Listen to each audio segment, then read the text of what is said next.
Olá, eu sou o Lucas Andrade, editor de Money Report, e converso agora com o Ricardo Roldão. Ele é CEO do Roldão Atacadista. Tudo bem, Ricardo? Obrigado pela gentileza. Ô Lucas, prazer enorme em falar com você e com o público aí do Money Report. Ricardo, você atua em uma área considerada essencial e que cresceu em março, no início da pandemia, segundo o IBGE. Para a gente abrir essa entrevista, eu queria que você contasse para a gente como ficou o movimento em abril e como está sendo agora em maio, já com o andamento dessa crise, dessa pandemia. Lucas, se você analisar bem, nós entramos nessa vertente aí da pandemia a partir do dia 12 ou 13 de março, e houve realmente um movimento acentuado por parte de abastecimento das famílias com o desespero de que ia faltar produto, etc. Nós tivemos um pico enorme do dia 14 ao dia 22 de março. Depois esse movimento se arrefeceu no final de março, ele voltou no começo de abril por conta de que quem se abasteceu em março foi o pessoal da classe A e B, e realmente o pessoal da classe C, D e E esperou receber o pagamento no final do mês de março para poder se abastecer. O atacado, ele vem, como é um modelo de baixo custo, isso tem uma atratividade natural do consumidor final. Mas o atacado em si também, ele teve uma perda muito grande de faturamento em relação não só aos revendedores, que são os pequenos comércios de rua, que acabaram uma boa parte deles fechando, e uma outra grande parte, o setor de food service, alimentação fora do lar, que isso representa entre 30% e 35% do faturamento do cash raiz mesmo, aquele cash como nós, que estamos aí há mais de 20 anos e que temos uma clientela muito grande nesse setor de food service. Houve uma queda brutal desse movimento, que ela foi substituída em termos pelo consumo dentro de casa.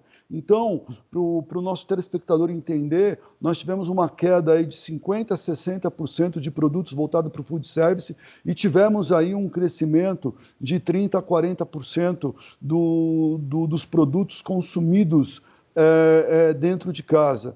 Por exemplo, a gente tem uma venda grande de produtos embutidos das grandes empresas nacionais aí, como BRF, Seara, Aurora e etc. E tivemos que substituir esse portfólio de produto por produtos a qual o consumidor consome internamente, que seria a parte de congelados, a parte de embalagens mais fracionadas. E isso houve um certo equilíbrio, mas no final ainda, em abril, a gente conseguiu aí ficar 10% abaixo do objetivo, 10% a 15%, e em maio isso vem se repetindo. A nossa expectativa realmente é que essa pandemia ela venha a ser arrefecida, principalmente o lockdown, porque São Paulo é um dos estados ao qual tem o lockdown mais forte, tem o governo mais firme em relação ao fechamento do comércio,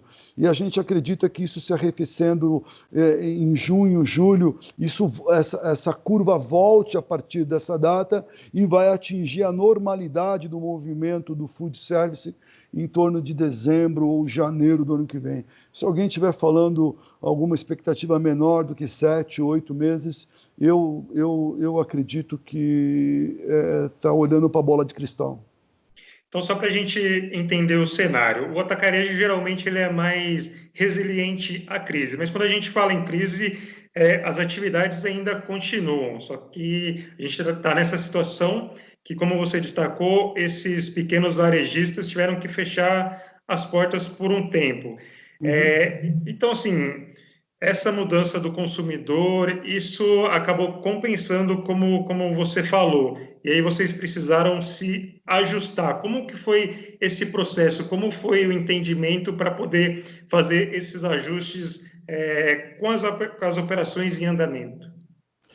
Ô, Lucas, isso é uma estratégia de guerra, né? A gente tem um War Room lá, onde a gente observa diariamente as categorias que estão melhorando. Por exemplo, a gente perdeu muito nessa questão do food service, mas temos categorias, por exemplo, de indulgência, a parte de chocolate, biscoitos, a parte de matinais, por exemplo, a parte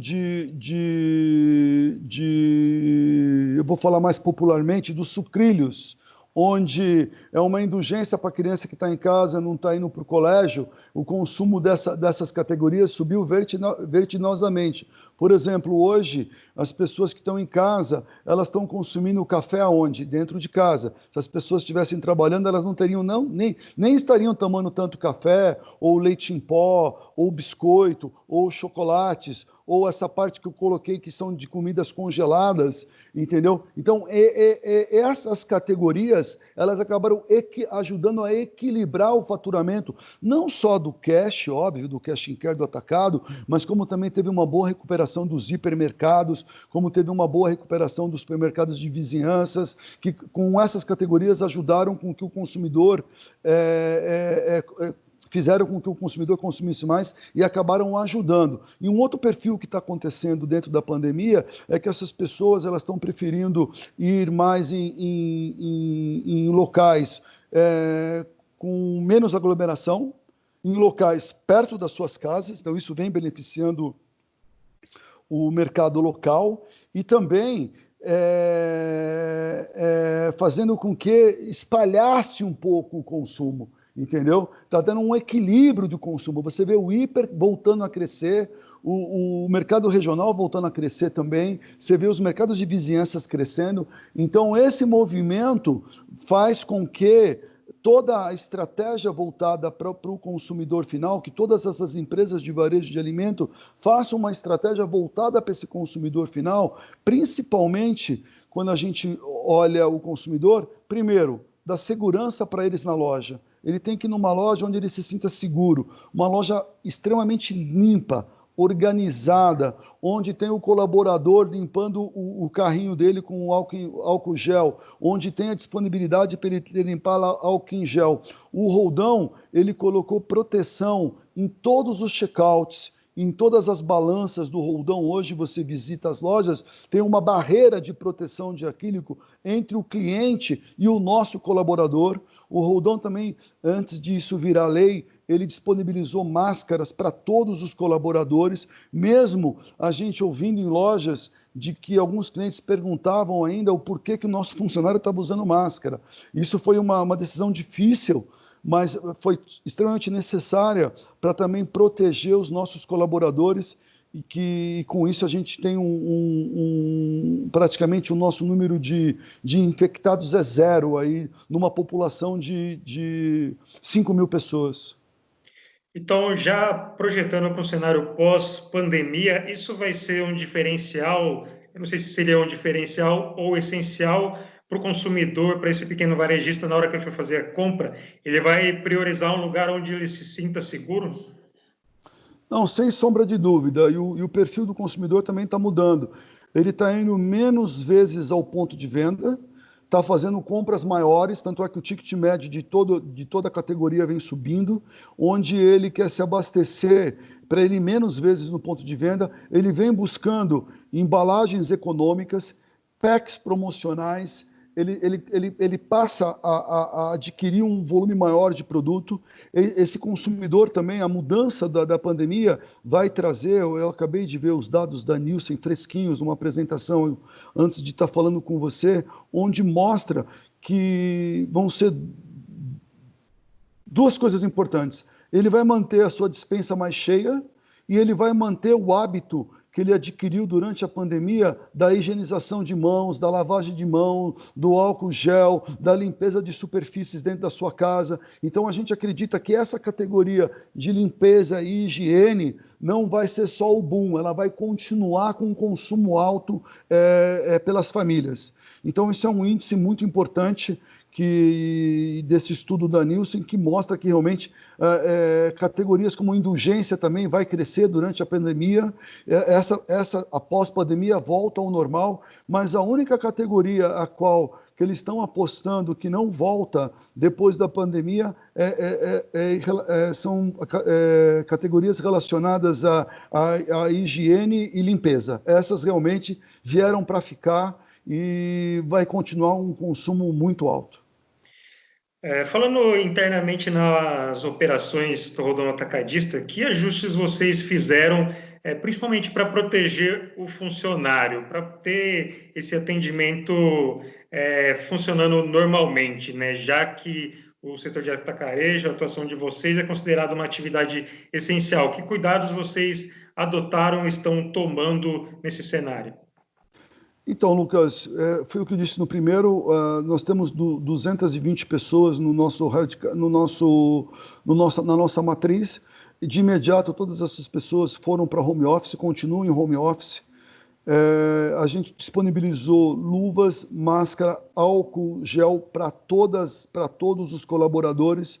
A gente tem termômetros a laser nas lojas para medir temperatura, não só de colaboradores, como de todos os clientes que entram dentro das nossas lojas hoje. E essas proteções, essas barreiras que são fundamentais entre o cliente e o colaborador também no checkout, nas balanças, eu acredito que essas ações que realmente ajudam a ter um ambiente de um comércio que é essencial como o nosso, o mais protegido possível. Porque muitas vezes alguns setores perguntam por que só farmácia, por que só supermercado aberto, que são essenciais. Eu acredito que o governo tem uma ideia realmente de ter a menor circulação possível. E quando esse cliente ou quando esse colaborador também vai nas nossas lojas, ele tem que se sentir seguro, ele tem que se sentir protegido, e é isso que nós estamos trabalhando aí firmemente com o nosso RH e também a nossa área de marketing, o nosso blog, ele faz questão de anunciar de medidas que o governo transmite, até mesmo de ajuda financeira para essas pessoas do food service, hábitos de limpeza, de higiene, etc. O nosso blog hoje ficou mais uma ferramenta para informação do que uma ferramenta para promoção do roldão. Eu acho que toda empresa hoje consciente, ela tem que se preocupar não só em passar pela pandemia, mas também uma preocupação com a sociedade, que eu acho extremamente importante levar essa informação. Ricardo, dentro disso, então, que outras transformações a pandemia está acelerando no atacarejo? Eu não tenho sombra de dúvida que o formato vai ser diferente. Vai ser diferente. A gente é conhecido como um setor extremamente resiliente por conta do nosso baixo custo de operação. Eu tenho dados, se a pandemia ela durar 3 meses, ela vai proteger as pessoas que estão empregadas e elas vão estar muito focadas na racionalidade do consumo. Pensando nisso, o atacarejo hoje ele tem que ter soluções de embalagens promocionais, de packs promocionais, ele também tem que partir para a parte de e-commerce, nós estamos aí bem adiantados com a nossa parte de e-commerce para colocar no ar, sendo que também o e-commerce, para quem está nesse mercado também, ele é um mercado bastante difícil, porque tem um custo muito alto, porque ninguém percebe que o grocery, que a gente chama, que toda a mercadoria que nós vendemos, se a gente for dividir por preço quilo, dá um preço por quilo de R$6. É muito baixo, é muito baixo. Então nós temos que ter soluções eficientes para não ter que repassar esse preço para o produto, que vai acabar ficando inviável para esse consumidor também.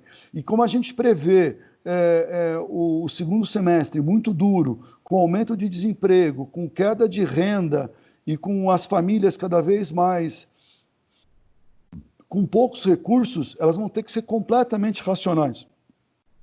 E eu tenho certeza que o cash vai ser um dos canais que vai continuar com essa resiliência. Vai aumentar o faturamento do cash?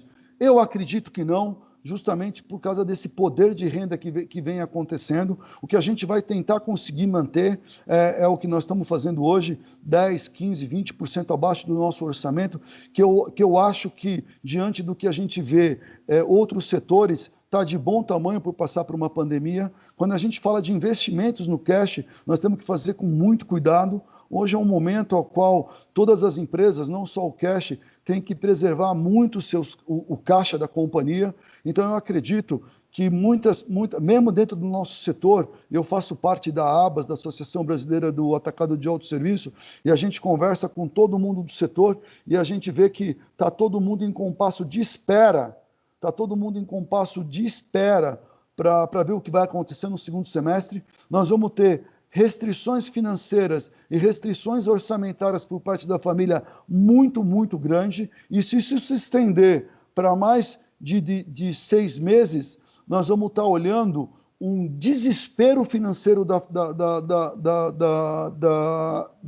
população, e nós temos certeza que essa população ela vai sobreviver basicamente, absolutamente com o que é básico, entendeu? Então, isso eu acho que vai afetar um pouco entretenimento, vai afetar turismo, vai afetar vários segmentos.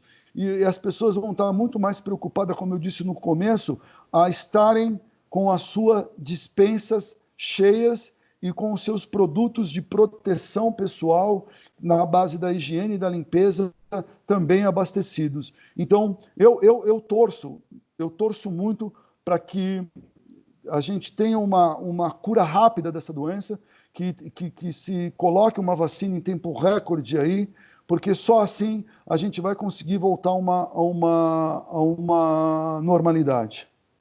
Ainda falando um pouco das operações, como está a relação com a indústria diante dessas novas demandas? A resposta tem sido rápida? Como tem sido essa conversa com a indústria? Não, a indústria ela tá se posicionando de uma maneira muito rápida, porque também a indústria ela vem sofrendo também, né? Ela vem sofrendo toda a indústria de alimento no Brasil, toda a indústria, com raríssimas exceções, elas têm um braço muito forte que é o Food Solution, né?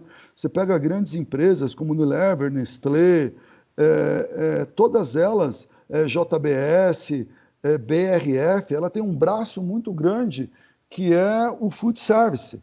E quando eu falo no food service, Lucas, você imagina redes de fast food no Brasil faturando 20% do que elas faturam. Eu estou falando aí para você de um McDonald's, de um Burger King, de um Girafas, de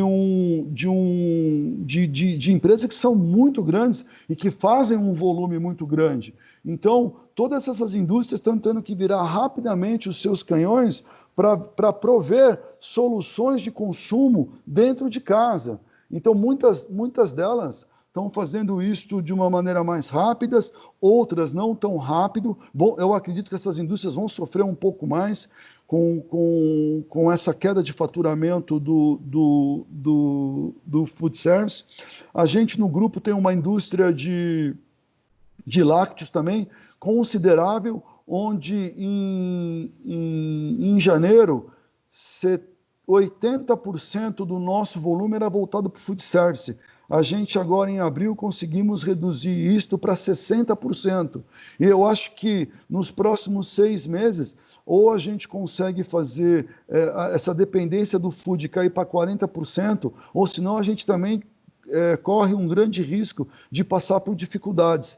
Então a indústria está tendo que ser muito ágil para transformar toda a máquina de trade, de marketing, de produção delas voltada para o consumidor final nesse momento. Ricardo, falando então mais desse pequeno varejista, você desenhou esse cenário, que é um cenário muito incerto para os próximos meses. Existe então um risco de uma quebradeira geral.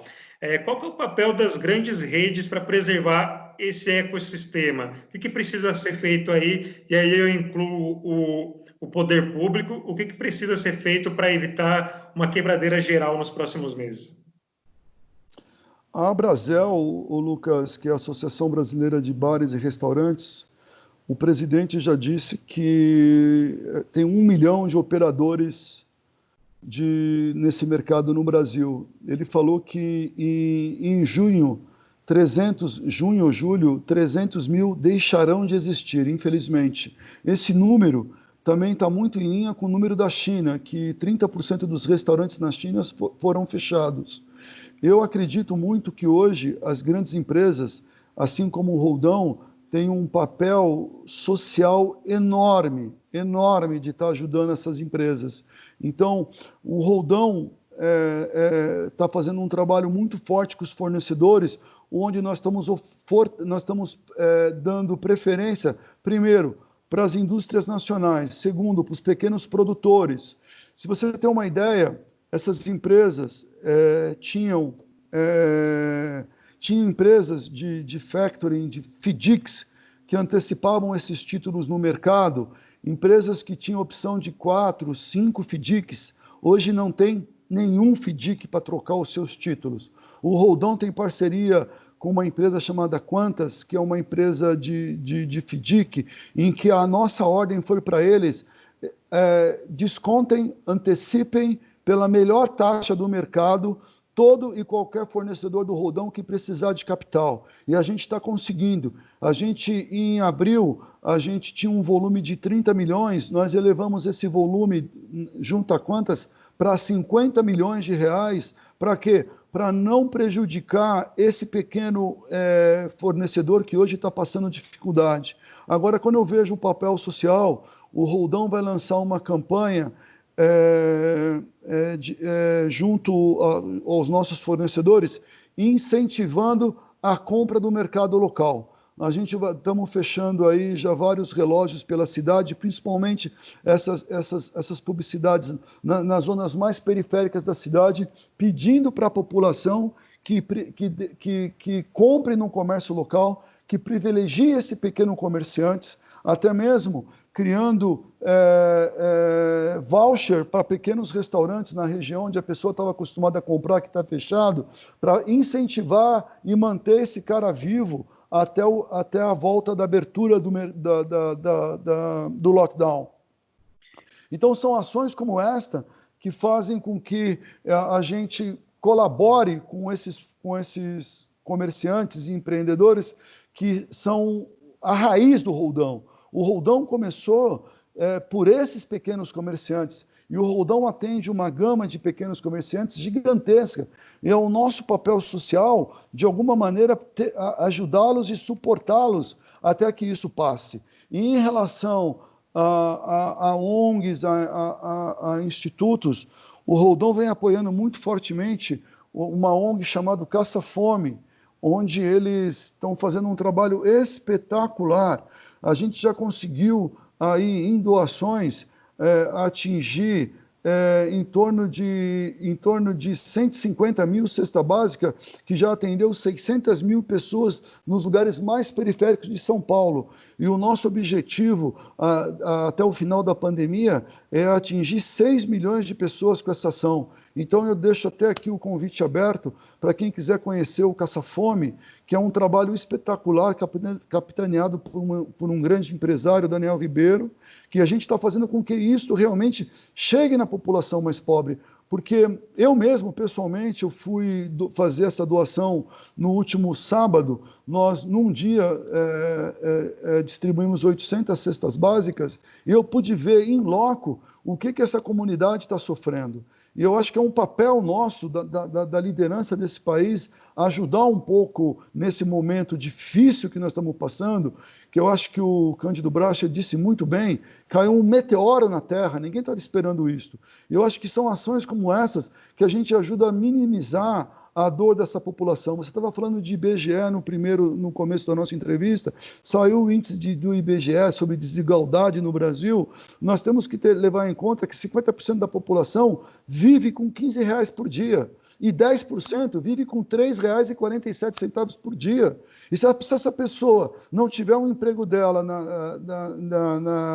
de diarista, de manicure, pedicure, de trabalhos voltados ao serviço, realmente essas famílias vão passar muita dificuldade. E é um papel nosso, não é nenhum papel, eu acredito que é uma obrigação de todo líder estar ajudando. O Roldão, dentro desse projeto, doou R$30 mil.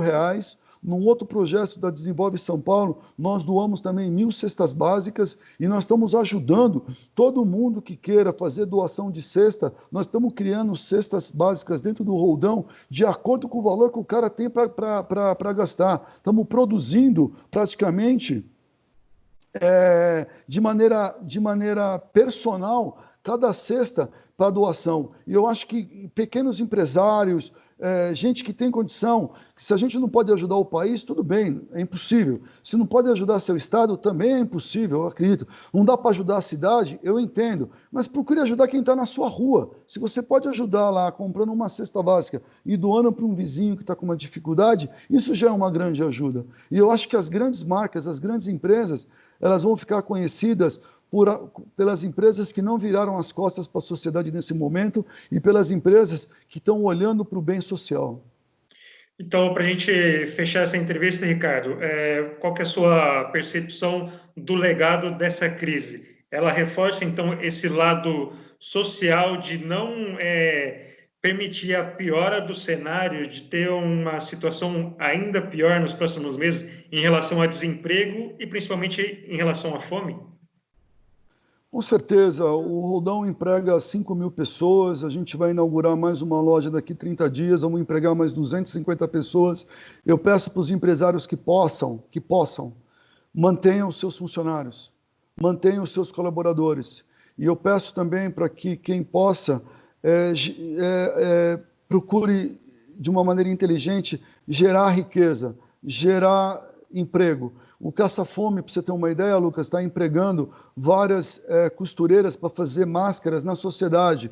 Tem empresários como o Gustavo Filgueiras, do Grupo Emiliano, Hotel Emiliano, que está com a sua operação fechada no Rio de Janeiro. Ele ajudou doando todos os lençóis da unidade do Rio de Janeiro, que com esses lençóis a gente conseguiu fazer 20.000 máscaras. Quer dizer, alguém teve que fazer a máscara, alguém teve que produzir a máscara, a gente pagou essas pessoas. Então isso vai ajudando a gerar economia. E eu acho que a gente tem que ser não cavaleiros do apocalipse ou portadores do apocalipse. Nós temos que trazer a esperança para essas pessoas. Nós temos que trazer um otimismo para essas pessoas, que elas vejam que isso vai passar e nós vamos sair muito mais forte de uma crise como essa. Que essa crise realmente ninguém nunca esperou por isso. Eu já passei por várias crises. Eu trabalho desde os meus 12 anos, eu passei por Sarney, eu passei por Zélia Cardoso de Mello, eu passei por URV, Plano Real, eu passei por eleição do Lula, eu passei por